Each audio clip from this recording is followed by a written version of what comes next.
A patent for a device that allowed for the transmission of human voice, audio tape, via electrical wires was issued to an Italian immigrant in 1871. When Alexander Graham Bell issued a similar patent in 1876, he became known as the most prominent inventor in American history. The sole difference between Bell and the Italian immigrant was $10, the cost of renewing a valid patent, which Antonio Meucci was unable to afford.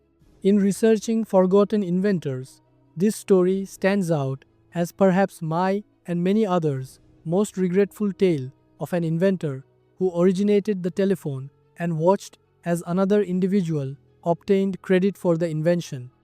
Antonio Meucci was born in Florence in 1808.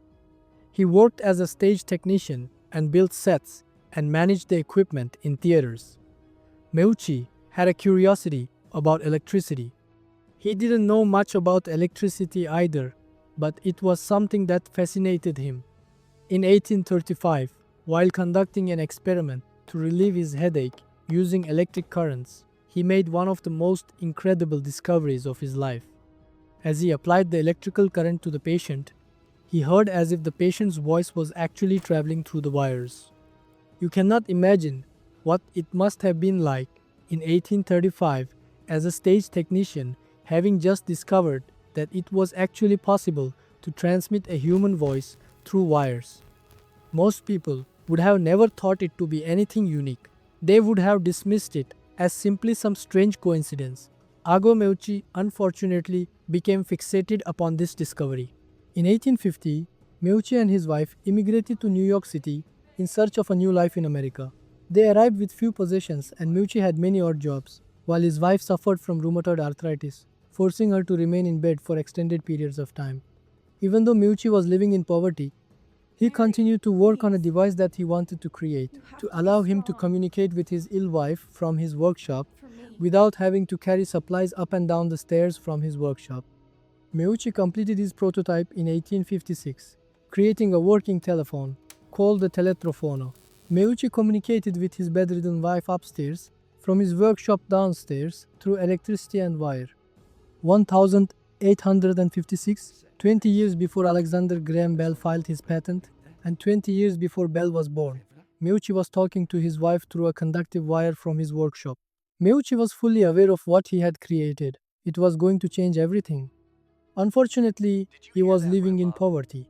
In America, the cost of applying for a full patent could be as much as $250. This was way too much for a recent immigrant who was barely getting by every day. Therefore, as a way to protect his invention until he had the funds to get a full patent, Meucci filed a patent caveat to claim his invention on a temporary basis in 1871. A patent caveat only costs $10 per year and offers the inventor legal priority if a competitor applies for the same patent claim. A caveat does not provide full patent protection. However, if anyone else filed a patent for the same claim, the US government would notify Meucci. As long as he could pay the $10 for his caveat, he had legal protection of his invention. Meucci renewed his caveat for 3 years, until 1874, when his life changed. There was a horrible explosion on a ferry, and Meucci was burned badly by fire from the explosion. He was in recovery for months, and was also experiencing mounting medical costs for his wife. They were quickly running out of money. When it was time to renew his $10 patent caveat, he simply could not afford it. $10. That's approximately $300 today. A difference of $300 was the difference between being recognized in history as a genius or simply being forgotten. His protection expired, and he was without protection for his invention. In 1876, on February 14th, Alexander Graham Bell was granted a patent for the same device that Antonio Meucci had originally patented 20 years before. The telephone! Bell became a hero while Meucci has only become the footnote to this story. Most importantly, there are indications that Bell might have even seen Meucci's plans. Both men had submitted their plans to the same lab, and the events were quite close to one another. We will go deeper into that issue later. Meucci was absolutely crushed when he found out that Bell had patented his invention. He nevertheless resolved to seek to prove that he was the first inventor of the telephone by returning to the same company where he had previously left his original prototypes and documentation. However, he found that the evidence of his original inventions had disappeared. Poof! I am not saying that anyone deliberately tried to steal Meucci's ideas. However, when any key evidence that could support your case has simply vanished, it is a legitimate cause for concern. Nonetheless, Meucci continued his fight. In 1885, he brought suit against Alexander Graham Bell for fraud and provided testimony from witnesses that had seen him use his telephone in the 1850s, and had also brought forth his original plans for the phone and related documents to support his case, and provided his story to anyone who would listen. Interestingly enough, the US government took him seriously and began an independent investigation into Bell's possible theft of the invention. Evidence was uncovered indicating that Bell could have seen Meucci's documents before filing for a patent, indicating he may have stolen Meucci's invention. The case was moving towards the Supreme Court when, on the 18th of October 1889, at the age of 81, Meucci passed away in Staten Island, in the same financial condition in which he had lived for much of his life. The lawsuit died with him, and Alexander Graham Bell's reputation was left intact. Antonio Meucci will be forgotten by the public, despite giving the world so much in the form of a telephone. How tragic it must have been for him to die, knowing that someone else would be honored for his work. The story of Meucci and Bell, as we have been told by our schools, history books, museums, and the media over the course of the past century, has never changed. Professor Alexander Graham Bell was the sole inventor of the telephone, period. Supporters of Meucci never accepted this version of events. In 2002, 13 years after his death, the House of Representatives passed Resolution 269, recognizing Mr. Meucci for his part in inventing the telephone.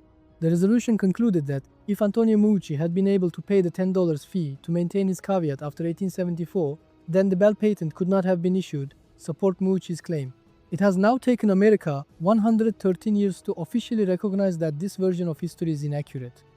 113 years later, and the only thing that we have to show for it is a piece of paper that very few Americans have ever heard of. No cash, no public acknowledgement, just a symbolic, historic acknowledgement that is pretty much only available in historical records. What frustrates me is that there has not been any impact to the history books or to society as a result of this resolution. The majority of Americans remain completely unaware of who Antonio Meucci was and what he did for the telephone. There was a symbolic acknowledgement, but nothing else came from it. This is Antonio Meucci's story, not simply about a stolen invention. It tells us about how genius can meet poverty. Meucci created an idea for a telephone, and after developing his prototype over the course of 20 years, had it tested and created. Although there are many similar geniuses who have been born in every culture throughout history, most do not possess $10 in the brink of an invention. Therefore, how many genius inventors do you and I have in the world today? How many people out there have ideas, inventions, or life-changing concepts and cannot afford to protect their creative work? We do not always reward those who get there first. At times, we tend to reward those who have the resources to protect their ideas or have found a way to gain access to them. In Meucci's case, despite being an inventor of great genius and talent, he had simply been left by an unfortunate stroke of luck. If you found this story interesting, subscribe to our channel if you wish. You will have the opportunity each week to learn more about forgotten geniuses, betrayal, and tragedies that have been left behind, as history has not remembered all of those who have been unlucky